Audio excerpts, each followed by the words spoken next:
Okay, so welcome back to Lawrence Explains Online Academic Tuition.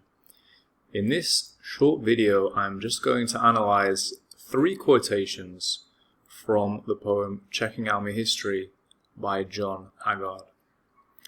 Now, I'm not going to read through the entire poem here because I think that will be not an efficient use of time. So hopefully you've read it through yourself by this stage.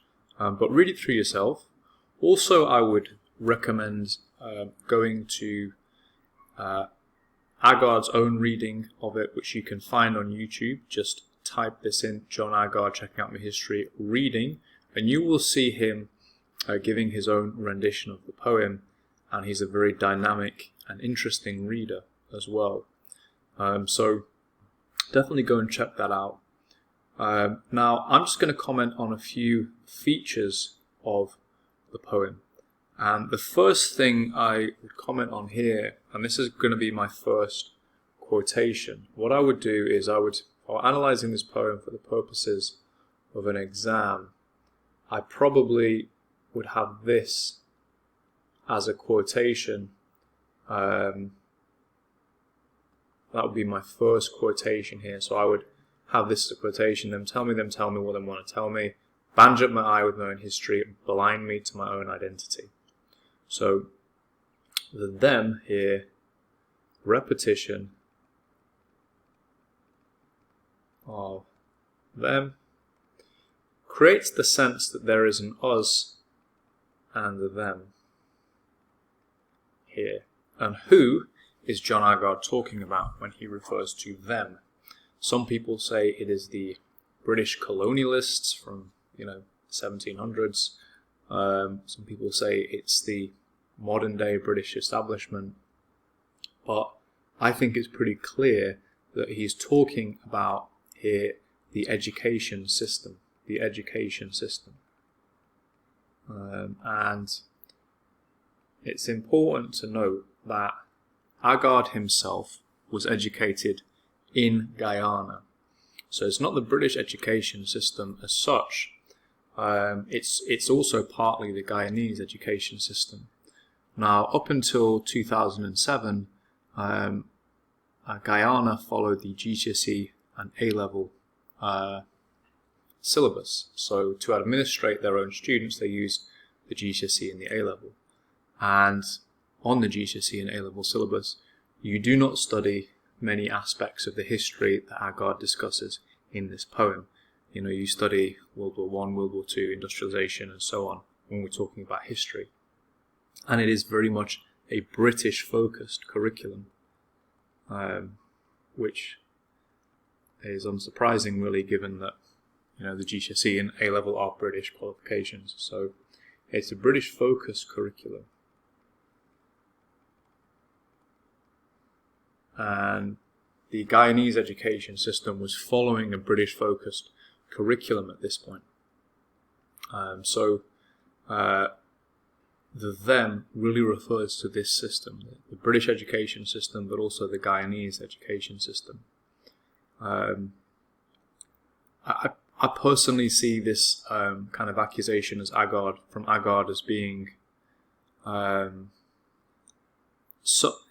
I think it comes across as if this is almost like a conspiracy, almost like this is something that is intentionally set out, as he said here, bandaged up me eye with my own history, blind me to my own identity. So as if someone has put a patch over his eye, as if this has been done to him by somebody intentionally. That's his interpretation of it. I don't think that's the correct interpretation of it. I think the Guyanese education system following GCSE and A-levels, I think that's more of a sort of coincidence of history, really, rather than anything else. As you see a similar thing across the Caribbean with the old Spanish and French colonies. But anyway, this is his take on it, and this is the thesis of the poem. And this is a great image here. Bandage up my eye with my own history, blind me to my own identity. So the sense of vision is important here.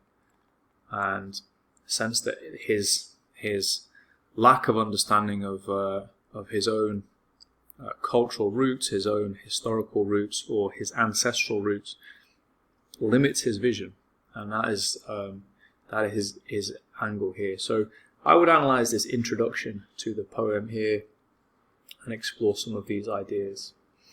The next thing I would do is I would probably take a quotation, which again I try to maybe take several quotations and kind of mix them together. Dick Whittington and he cat, cow to jump over the moon, old King Cole was a merry old soul, and I put those three together, and really what they are kind of demonstrating is a sense of, they're almost a sense of ridicule, really. There's a sense of ridicule of perhaps some of the triviality of the things he has learned along the way within his schooling. And I think there's a sense of anger here in this poem. There's a sense of anger, and there's a sense he is denouncing this system or the content of the system because it's really robbed him of a more fruitful and informative education. So I would put those three quotations together.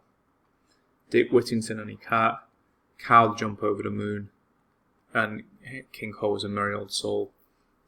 These nursery rhymes being used to kind of ridicule the content, much of his education. I would then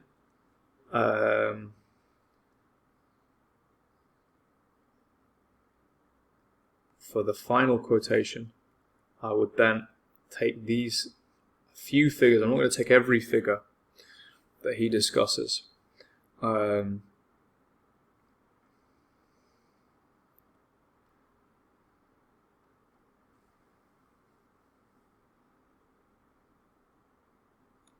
But I would take these three. Mary Seacole.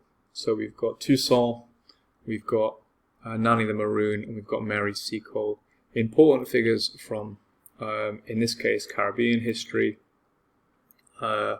Jamaican history, Haitian history, Jamaican history, and then kind of Anglo-Jamaican history as well. So essentially Black Caribbean history, and three important and particularly brave figures. I think that would be the key thread running between all three of these figures, particularly their bravery, I would say, in the face of adversity. And I would probably analyze those three together, particularly emphasizing, Toussaint Louverture being, a very important historical figure. Frankly, he is much studied now. I mean, there was, I think, there was at least two biographies written of him, released of him in 2019, 2020. So he is very well studied at this point. But perhaps in 2004 that was less the case, and less the case in the school system. Nanny the Maroon, obviously here the reference is to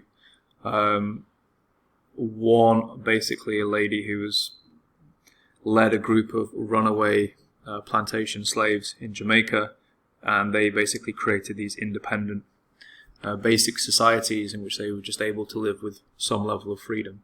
And Nanny the Maroon is one of the documented leaders of that. Mary Seacole, obviously she was a Jamaican nurse who served in the Crimean War, and she's perhaps not as well known as Florence Nightingale, although she also made her contribution to this pretty grim war with very difficult conditions. So those would be the three quotations I would take. I would take this one here, this initial quotation there. I would take these three nursery rhyme quotations, and then I would take these three figures as well. Finally, the last thing I might do as well, I might comment upon this final, checking out my own history, carving out my own identity, the way he links identity to history and heritage.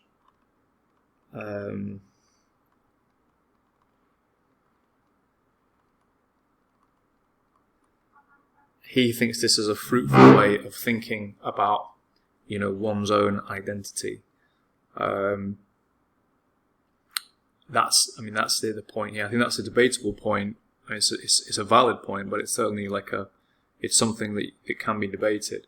But in Agard's view, a person's heritage is crucial to their identity, and I think there's definitely an element of truth in this, that humans naturally seek their origins and seek to understand their origins, and he feels that he has been robbed of this opportunity through the education system he was exposed to. So those would be the quotations I would think about. Other things you can look at within the poem. Obviously, the poem is written in Guyanese Creole. It could just as easily have been. This could be a Bajan, or it could be Jamaican Creole, but it's not. It's Guyanese Creole. So it's non-standard English. You may see this as something of a linguistic challenge, should we say, to a kind of predominant language, or even the imperial language of English. You could definitely see that as a kind of a linguistic challenge. And there is also the repetition as well, this kind of repetitive quality, which is really associated with Caribbean poetry, this kind of sense of incantation. Incantation being obviously linked to a spell or a song. And that comes through with the kind of repetition. There is a musicality to the verse here. There isn't really, there is something of a rhyme scheme. It's usually a lot of rich rhymes. That cat, that balloon, moon, spoon, maroon. Lulu 92 too. So there's a lot of rich rhyme. And we've also got these kind of poems within poems here about Toussaint, Nanny the Maroon, and Mary Seacole. So there's a kind of musicality as well within the poem, which is a kind of upbeat musicality, which I think belies maybe some of the more serious points that Agard is attempting to make in this poem. So hopefully that is useful to you. I've tried to make it as short as possible. It's not easy to break down these poems, within 1 or 2 minutes. In fact, I think it's basically impossible. If anyone can do a TikTok video on these poems, and have them actually be useful to students, they have my full respect, because they do, from my point of view, they do take some time to break down. But hopefully that's something that is helpful to you, and I'll see you in the next video.